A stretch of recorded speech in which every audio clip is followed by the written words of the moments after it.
Coucou à tous, j'espère que vous allez bien. Alors, comme vous l'avez vu dans le titre, c'est vraiment pas une vidéo simple pour moi, mais j'ai besoin de m'exprimer par rapport à ça. Alors, je m'excuse par avance pour les personnes de ma famille qui vont voir ça. Peut-être que qu'ils se diront que c'est pas forcément une bonne chose de faire ça, de mettre ça au jour en fait. Mais c'est très important pour moi car c'est une situation dont j'ai beaucoup souffert depuis mon enfance à maintenant en fait. Et je me rends compte que maintenant ça a encore beaucoup d'impact. Je vais m'expliquer. Donc je me suis fait abuser sexuellement par mon oncle. Ça s'est passé quand j'avais 5 ans. Il faut savoir que j'adorais mon oncle du plus profond de mon cœur. J'aimais beaucoup quand il venait nous voir à la maison. J'étais admirative, il m'apprenait des choses. Jusqu'au moment où tout a basculé. Ce premier soir, mes parents étaient en train de regarder un film. Et derrière ce canapé, il y avait une banquette. Dans cette banquette, je dormais. Et je m'étais pas rendu compte en fait que mon oncle s'était allongé à côté de moi et qu'il m'avait réveillée d'une façon assez étrange. À mon âge, j'avais pas encore la notion de tout ça, je savais pas ce qui était un abus sexuel, etc. Il s'est allongé à côté de moi et puis j'ai commencé à sentir quelque chose passer sur ma partie intime.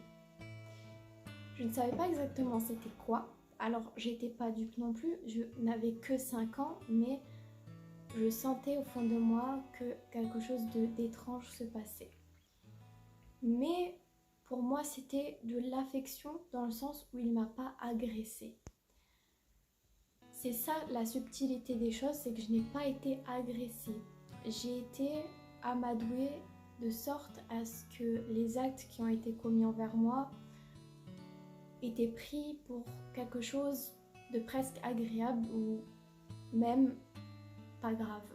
Et ce qui s'est passé, je continue. Vous avez bien compris que voilà, ce n'était pas sa main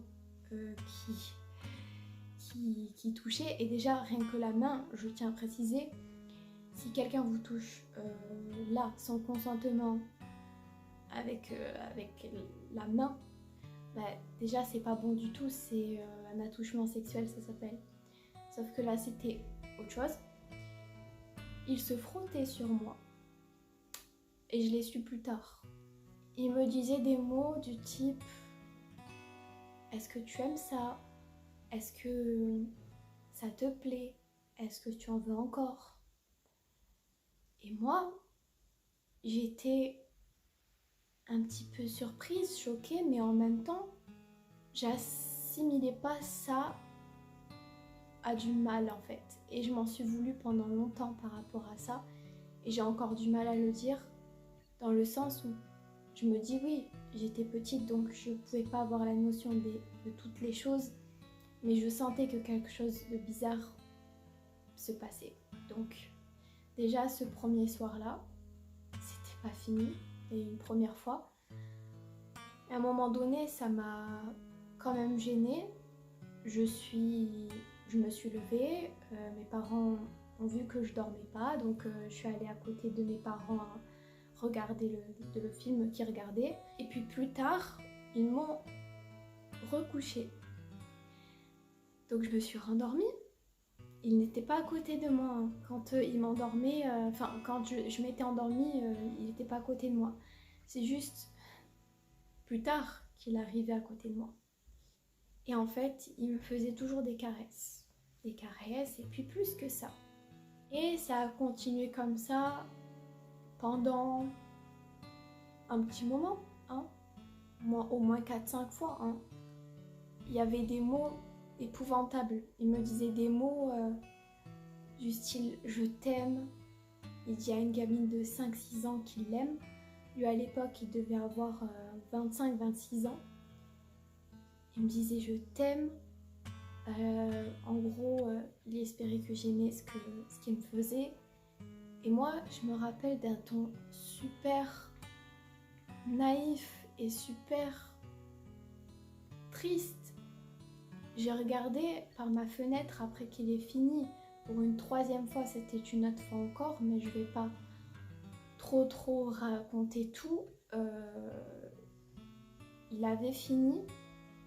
Il a regardé j'ai regardé par la fenêtre et j'ai dit mais regarde, il y a plein de femmes dehors. Tu peux, innocemment, je disais tu peux aller voir ailleurs en fait.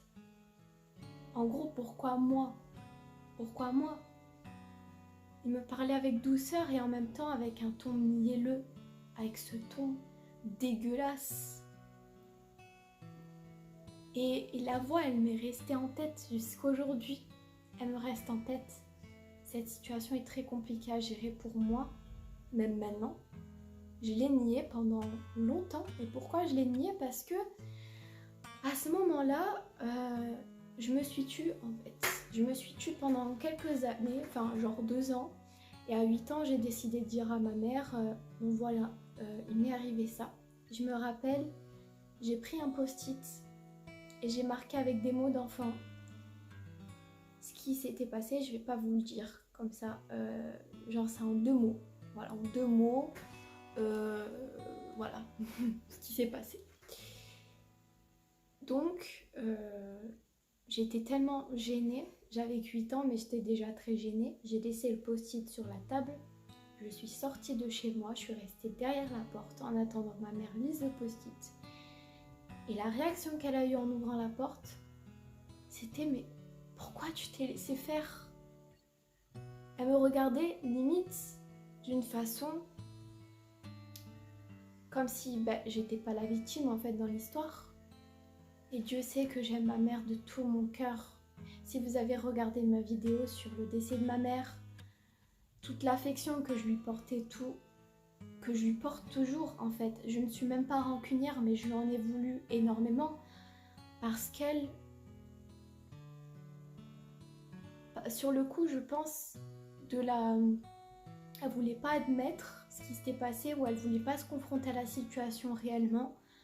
Elle a plutôt préféré, je sais pas si c'est un bon mot, elle s'est dit bon je vais remettre la faute sur cette petite, sur ma petite.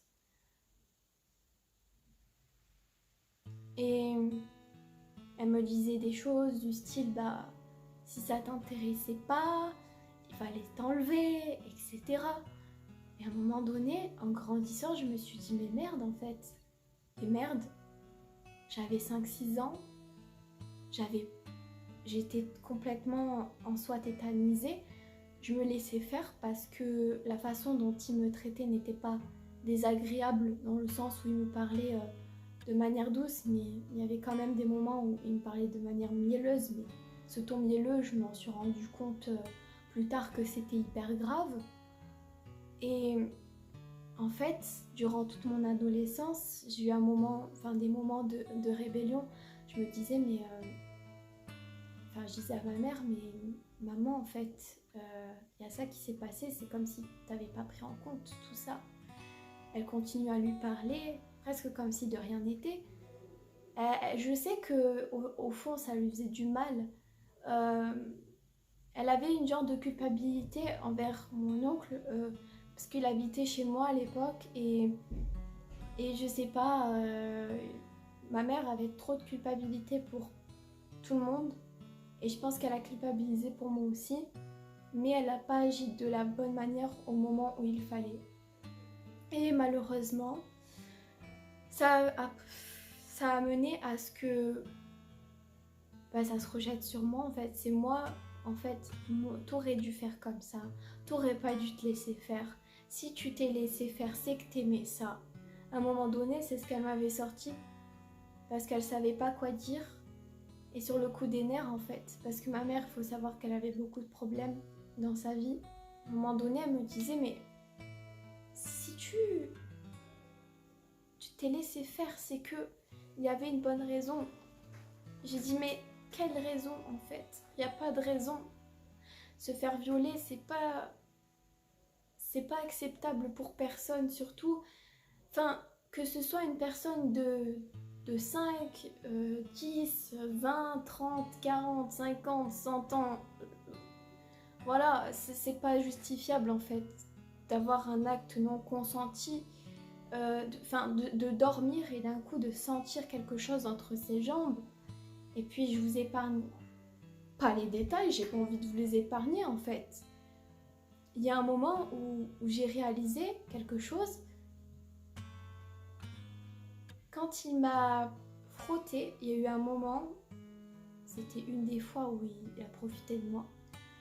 Il y avait un moment où il y avait du liquide qui coulait sur ma jambe. Et je ne savais pas c'était quoi ce liquide à l'époque. Je me disais mais c'est quoi? Je trouvais ça bizarre, c'était une goutte, 2 gouttes comme ça qui traversaient ma jambe. Et plus tard je me suis rendu compte en fait de ce que c'était. Je me suis rendu compte et je me suis sentie de plus en plus sale parce que déjà de une, j'étais pas complètement défendue. En quelque sorte, on me remettait la faute. Et de 3, la personne, elle vit normalement maintenant, en fait. Peut-être qu'elle a eu ces actes-là avec d'autres personnes, mais elle vit normalement. Et attention, à l'heure actuelle, je n'ai pas envie de justice, je n'ai pas envie... Parce qu'on me dit tu as jusqu'à l'âge de 28 ans pour pouvoir porter plainte. Mais la personne, elle s'est faite expulser. Elle est retournée dans son pays, en fait. Donc, ça, j'expliquerai pas pourquoi. Ça, c'est encore une histoire. Là, je vous parle de moi. Mais tout tourne autour de la culpabilité de ma mère, du fait qu'elle disait aussi, il faut pas le dire à ton père parce que ton père va sûrement mal le prendre et ça va donner un coup à l'image de la famille. Alors, ma mère avait peur quand elle me disait ça. Je sentais qu'elle avait une genre de peur. Mon père, je lui ai dit il n'y a pas si longtemps que ça, il y a peut-être 3-4 mois de ça, je ne m'en rappelle plus, mais je pense que c'était en été. Je lui ai dit ça à mon père. Il a coupé contact avec son frère. D'ailleurs, c'était le seul frère qui l'estimait. L'autre frère est complètement taré en fait aussi. Ça, c'est une autre histoire, mais je vais pas raconter tout non plus. Et là, c'est déjà un peu trop pour moi. Là, je vais me focus sur ce plan-là et je vais vous dire en fait ce que ça a impliqué dans ma vie en général. Donc, du fait que on me faisait passer pour limite la responsable, alors que finalement j'étais la victime. Dans cette histoire, j'étais la victime. Je me suis renfermée sur moi-même. Je me suis dit, en fait, ouais, c'est vrai, t'es une...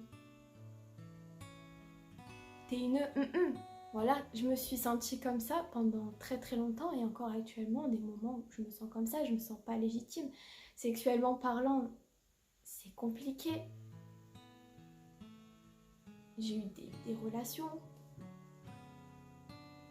et je me suis jamais laissée aller complètement. Pourquoi? Parce que j'ai toujours eu cette image que j'étais un petit peu trop coquine ou un petit peu trop, que c'est moi qui provoquais. J'avais l'impression qu'on me disait que c'est moi qui provoquais les choses.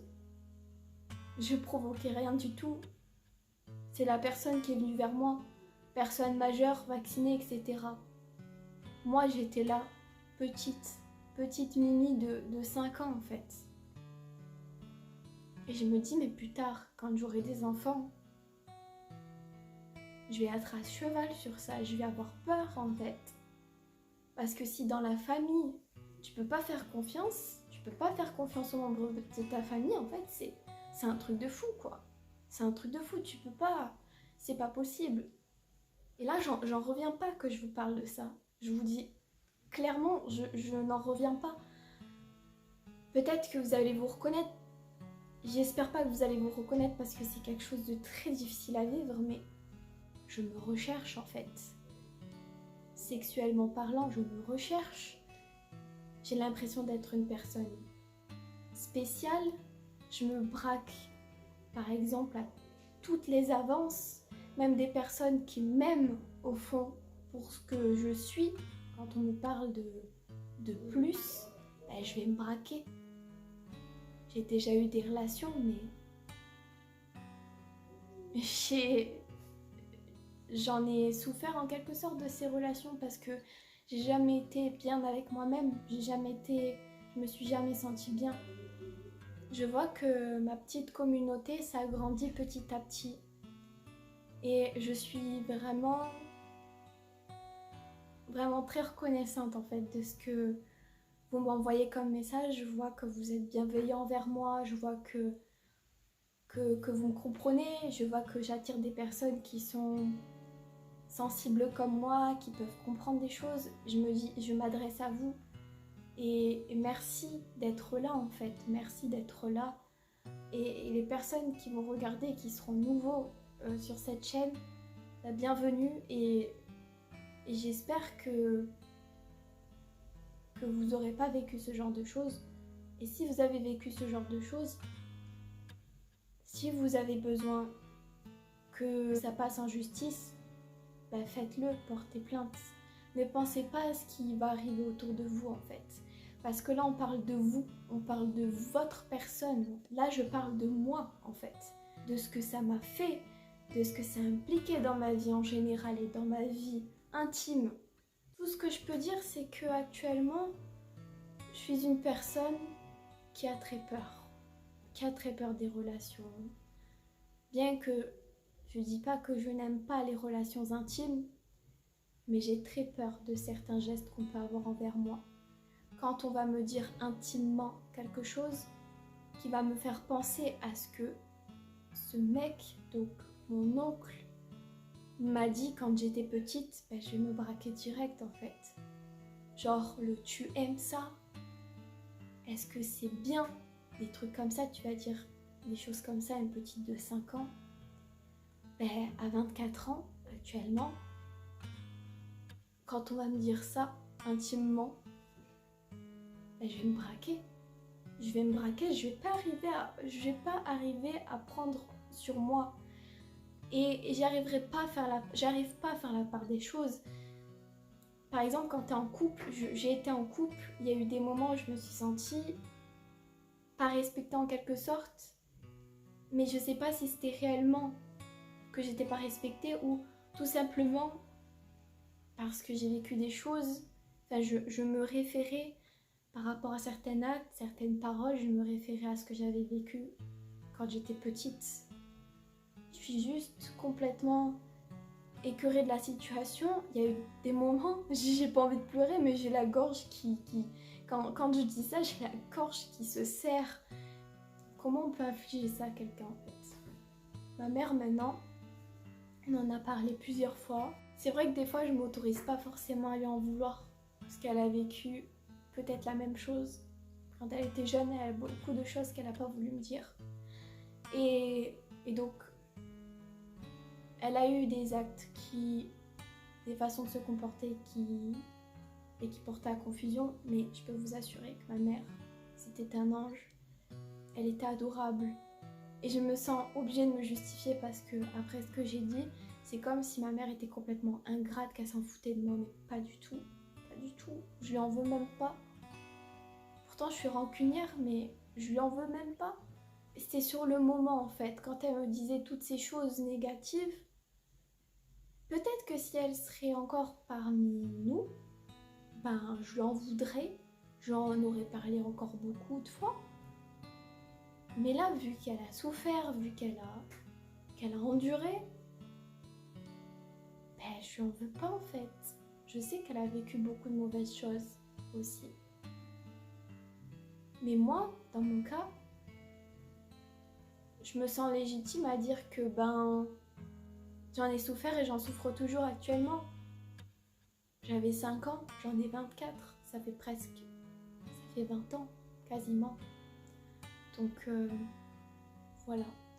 Si vous avez vécu la même chose que moi, n'hésitez pas à me laisser un message. Si vous voulez m'envoyer vos témoignages, n'hésitez pas. Si vous avez des témoignages, je me ferai un plaisir dans une autre vidéo d'en parler, de de mettre en avant ce que vous avez vécu si vous le voulez bien. Vous pouvez me contacter sur Instagram. C'est MimiKB13. Je sais même pas si on peut me contacter en privé sur YouTube, mais n'hésitez même pas.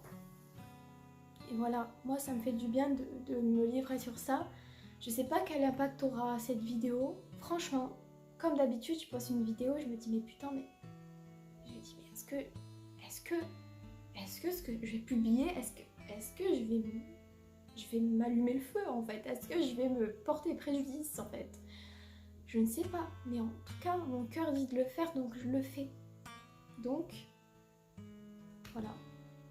Je vous dis à plus pour une nouvelle vidéo et prenez soin de vous. Ciao, ciao.